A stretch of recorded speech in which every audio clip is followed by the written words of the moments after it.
Hello दोस्तों, कैसे हैं आप सभी।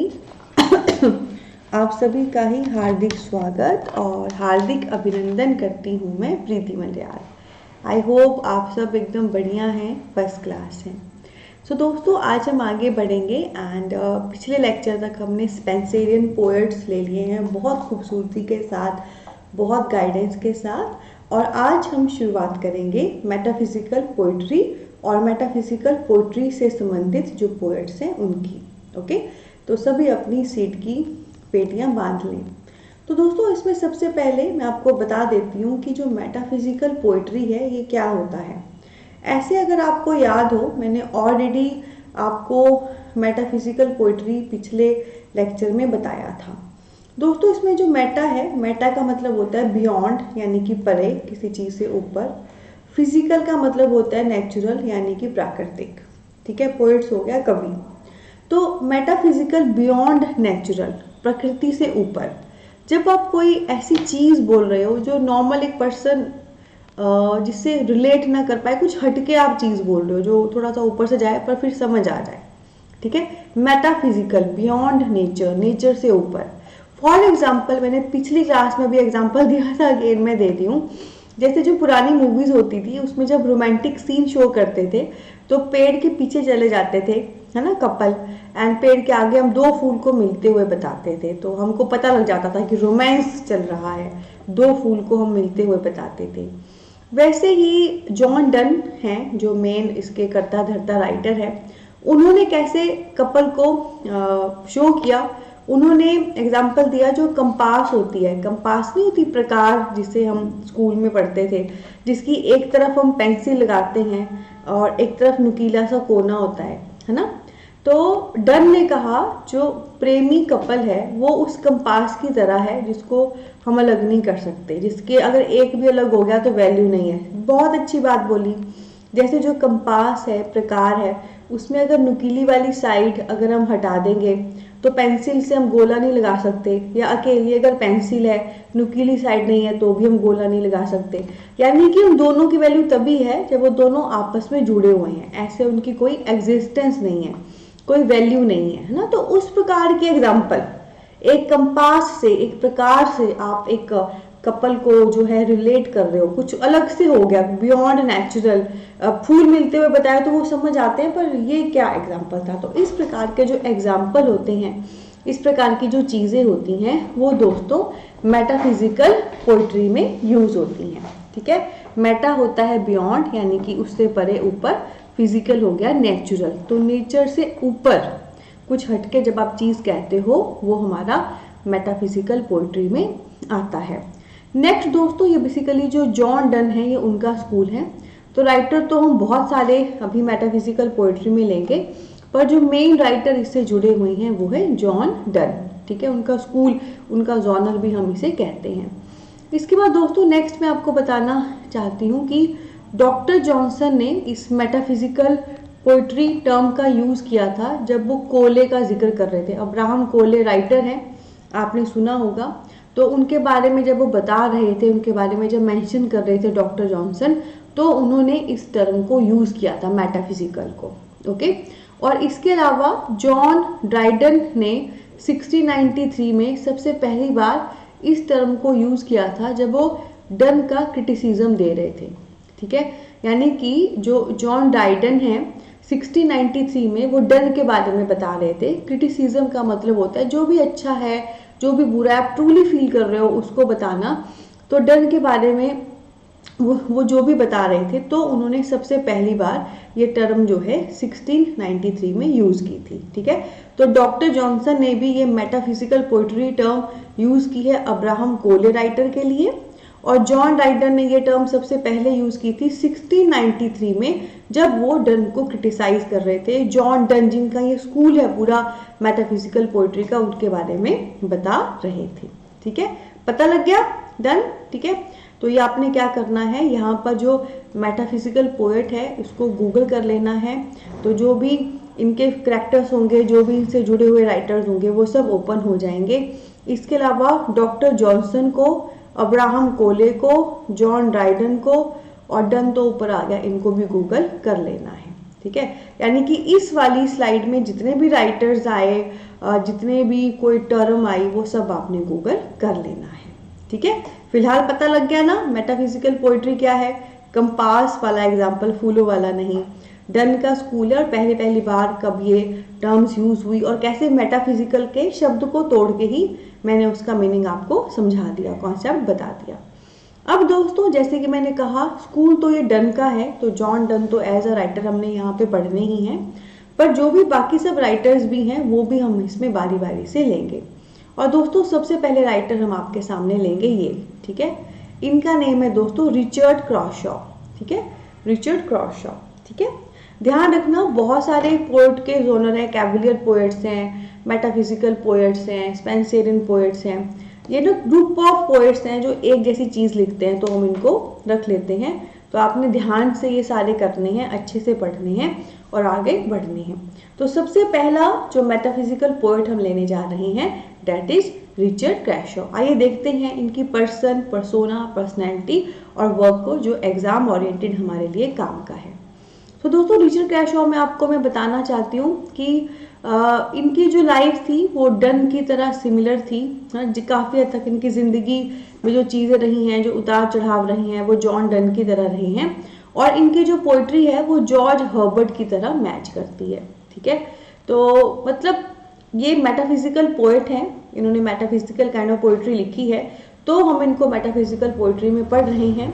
तो इनकी जो लाइफ रही है काफ़ी हद तक जॉन डन की तरह है, जो भी लाइफ स्पैन रहा, कहाँ पे पैदा हुए, क्या अपब्रिंगिंग रही, क्या चीज़ें रही। और अगर मैं इनकी पोइट्री की बात करूँ, इन्होंने कविता कैसे लिखी है, वो इनकी जॉर्ज हर्बर्ट से मैच करती है, ठीक है। जॉर्ज हर्बर्ट की ना मतलब वो if I am not wrong, आप भी गूगल करिएगा, उनकी टेम्पल करके पोएम है, वो रिलीजियस काइंड ऑफ चीज़ें लिखते थे, ठीक है। तो लाइफ जो इनकी ज़िंदगी है वो जॉन डन के साथ रिजेंबल करती है, रिचर्ड क्रॉशॉ की। और इनकी जो कविता है, पोइट्री है, वो जॉर्ज हर्बर्ट की तरह, यानी कि जिस थीम पे लिखते थे, जैसे लिखते थे, वो वे सारा जॉर्ज हर्बर्ट के तरह है। इसके अलावा दोस्तों इनके जो वर्क हैं जो हमने करने हैं, एक है फ्लेमिंग हार्ट, ठीक है, फ्लेमिंग हार्ट। एक है Hymn to Saint Teresa, Hymn to Saint Teresa and Steps to the Temple. आप खुद देख लो, सेंट टेरेसा, संत टेरेसा, आगे ना रिलीजियस बात, स्टेप्स टू टेम्पल, टेम्पल की सीढ़ियाँ, आगे ना रिलीजियस बात, और टेम्पल करके ही मैंने बताया था हर्बर्ट की पोएम भी है। तो हर्बर्ट की तरह इनका राइटिंग स्टाइल है, जो ये थीम लेते थे, जो टॉपिक लेते थे, वो उसकी तरह है, ठीक है। ये जो दोस्तों स्टेप्स टू टेम्पल है, ये बेसिकली रिलीजियस पोएम्स की कलेक्शन है। तो इसमें आपको बहुत सारी धार्मिक कविताएं देखने को मिलेंगी, ठीक है। तो रिचर्ड क्रॉशॉ हमने पहले मेटाफिजिकल पोएट किए। इनकी लाइफ जिंदगी डन की तरह रिजेंबल करती है और लिखने का style, theme etcetera George Herbert की तरह। इनके हमने 3 वर्क लिए, Flaming Heart, Hymn to Saint Teresa and Steps to the Temple, ठीक है जी। सेंट टेरेसा, टेम्पल आ गया ना religious, and even Steps to Temple जो है कलेक्शन ऑफ रिलीजियस पोएम है। जैसे आप मंदिर चढ़ते हो, उसमें बहुत सारी सीढ़ियाँ होती हैं, वैसे ही इसमें बहुत सारी रिलीजियस पोएम्स हैं, इसमें बहुत सारी धार्मिक कविताएं हैं, ठीक है। ये आपने ध्यान रखना है। यहाँ पे मैं आपको बता देती हूँ, रिचर्ड क्रॉशॉ को भी आपने गूगल कर लेना है, जॉन डन को भी, जॉर्ज हर्बर्ट को भी, और ये जो तीनों वर्क हमने किए, Flaming Heart, Hymn to Saint Teresa and Steps to the Temple, सब गूगल कर लेने हैं। जितने भी राइटर्स आ रहे हैं, जितने भी वर्क आ रहे हैं, जितने भी लिटरेरी टर्म आ रही है, जॉनर आ रहे हैं, सबको आपने गूगल करना है। और इसमें से कुछ तो ऑटोमेटिकली पीछे ही हो गए हैं जो बोले गए हैं। तो यही खूबसूरती है, आगे आप बढ़ते जाओगे, बहुत सारे आपको नेम्स मिलेंगे टॉपिक्स के, राइटर्स के, वर्क के, पर कुछ हो गए होंगे, कुछ नहीं होंगे। तो ऐसा नहीं है कि हर स्लाइड में सारा ही आपको करना होगा, कुछ आपका ऑलरेडी हो भी गया होगा, है ना। उनका हुआ होगा जिन्होंने पढ़ाई की है, जिन्होंने मेहनत की है। उसके बाद दोस्तों नेक्स्ट राइटर अब हम लेंगे ये, ठीक है। तो आपको पता है कौन से राइटर हैं, काफ़ी शांत सी पर्सनैलिटी इनकी लग रही है। ये हैं दोस्तों हमारे अब्राहम कोले। कौन है? अब्राहम कोले। और मैंने बताया था ना, अब्राहम कोले का ही जिक्र करती बार जॉनसन ने पहली बार ये मेटाफिजिकल टर्म यूज़ की थी। सो नेक्स्ट हमारे हैं अब अब्राहम कोले। इनको अगर ध्यान से देखो तो ऐसी पर्सनैलिटी लग रही है, काफ़ी शांत सी एंड काफ़ी मतलब rich in the sense knowledge में रिच लग रही है एक्चुअली जो जितना नॉलेजेबल होता है वो उतना शांत होता है ना। तो नॉलेजेबल में रिच ये पर्सनैलिटी लग रही है, काफ़ी शांत लग रही है। तो आइए एक्सप्लोर करते हैं इनके पर्सन, पर्सोना, पर्सनैलिटी और वर्क को जो एग्जाम ओरिएंटेड हमारे लिए काम के हैं। तो दोस्तों एक तो पहली बात क्या है कि सिर्फ 25 साल की उम्र में ही इनको ग्रेटेस्ट पोएट ऑफ इंग्लिश का मतलब एक खिताब मिल गया था, पहचान मिल गई थी, प्रोक्लेम मिल गया था। यानी किसी 25 साल के ये थे और इंग्लिश में महान पोएट का इनको काइंड ऑफ खिताब मिल गया था कि महान है। ठीक है, मतलब इस उम्र तक इन्होंने बहुत अच्छा काम लिख दिया था, अच्छा लिखा था तभी महान का तबका मिला। सिर्फ लिखने मैटर नहीं करता, अच्छा लिखना मैटर करता है। और दोस्तों इनके जो वर्क हमने करने हैं, एक है पिंडेरिक ओड्स, ठीक है, पिंडेरिक ओड्स, और एक है on the death of mister William Harvey. Okay, तो पिंडेरिक ओड्स तो नॉर्मल इनका वर्क आ गया, और on the death of mister William Harvey ये दोस्तों बेसिकली एक एल्गी है। एल्गी होता है जो किसी की डेथ पे लिखी जाती है। तो जो क्रैशॉ थे, क्रैशॉ हमने सबसे पहले राइटर क्रैशॉ ही पढ़े, रिचर्ड क्रैशॉ, इनकी डेथ पे इन्होंने वर्क लिखा था on the death of William Harvey. Algae क्या होता है? एल्गी एक मॉर्निंग पोएम होती है। मॉर्निंग सुबह वाली मॉर्निंग नहीं, MOURNING, मॉर्निंग दुखदाई, है ना। जैसे जब किसी की डेथ हो जाती है ना तो उसके जो शोक पे हम जो कविता लिखते हैं वो एलिगी होती है। ठीक है, तो अब्राहम कॉले बहुत अच्छे महान राइटर थे। 25 साल की उम्र तक ही इनको महान एक पोएट का दर्जा मिल चुका था। इनके दो वर्क हमने करने हैं, पिंडेरिक ओड्स और दूसरा है on the death of mister William Harvey. ठीक है, जो किसकी डेथ पे एल्गी है?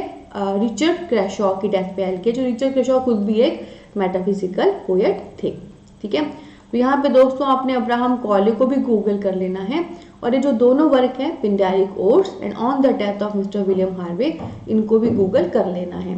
तो इससे ना जब आप गूगल करोगे टॉप पे जो भी 4-5 लाइनें खुली होंगी उसमें राइटर का नेम, वर्क का नेम, किस साल वो वर्क आया, उसकी खास बातें सब दिया होता है। बस उतना करना आपके लिए काफ़ी है। ठीक है, तो अभी के लेक्चर में हमने मेटाफिजिकल पोएट, पोइट्री क्या होते हैं देख लिए, और 2 पोएट भी उसके तहत ले लिए। आने वाले लेक्चर में हम आगे बढ़ेंगे और एक और ऑसम ब्लॉसम मेटाफिजिकल पोएट लेंगे। अभी कुछ लेक्चर रहने वाले हैं इन मेटाफिजिकल पोएट्स पे। तो कैसा लगा दोस्तों आपको ये कलरफुल सुंदर कंटेंट, ये गाइडेंस, ये पॉजिटिविटी, ये मोटिवेशन अच्छा लगा है तो हमारी वीडियो को ज़रूर थम्स अप दें दोस्तों, और हमारे चैनल को सब्सक्राइब ज़रूर करें। एंड साथ में क्या आप ऐसे ही कंप्लीट इंग्लिश NTA पेपर 2 की तैयारी करना चाहते हैं, नेट सेट किसी भी स्थान का सेट, राजस्थान, MP, कोई भी MPhil PhD एंट्रेंस, आप असिस्टेंट कमीशन का, असिस्टेंट प्रोफेशन का कमीशन देना चाहते हैं, तो दोस्तों जस्ट अभी डाउनलोड करिए इंडिया का सबसे पहला पॉकेट फ्रेंडली एजुकेशन है पॉकेट पढ़ाई। उसका लिंक वीडियो के डिस्क्रिप्शन में दिया गया है, जहां पे एक माइंड ब्लोइंग कोर्स आपका वेट कर रहा है इस कोर्स पे, इस पेपर पे। ठीक है, और भी बहुत सारे कोर्सेज आपका वेट कर रही हैं। साथ में दोस्तों हमारा कॉन्टैक्ट नंबर, व्हाट्सएप नंबर भी वीडियो के डिस्क्रिप्शन में है। आपको कोई भी गाइडेंस चाहिए स्टडी को लेकर, आप जरूर हमें संपर्क करें, मैं और मेरी टीम आपको जरूर हेल्प करेगी। साथ में दोस्तों बहुत खूबसूरत परिवार है आपका अपना, हमारा अपना, पॉकेट पढ़ाई का, फेसबुक, टेलीग्राम, इंस्टा पे, उनके लिंक्स भी वीडियो में दिए गए हैं, डू फॉलो अस देयर। इसी नोट पे लेते हैं अलविदा, बहुत सारा प्यार और ब्लेसिंग।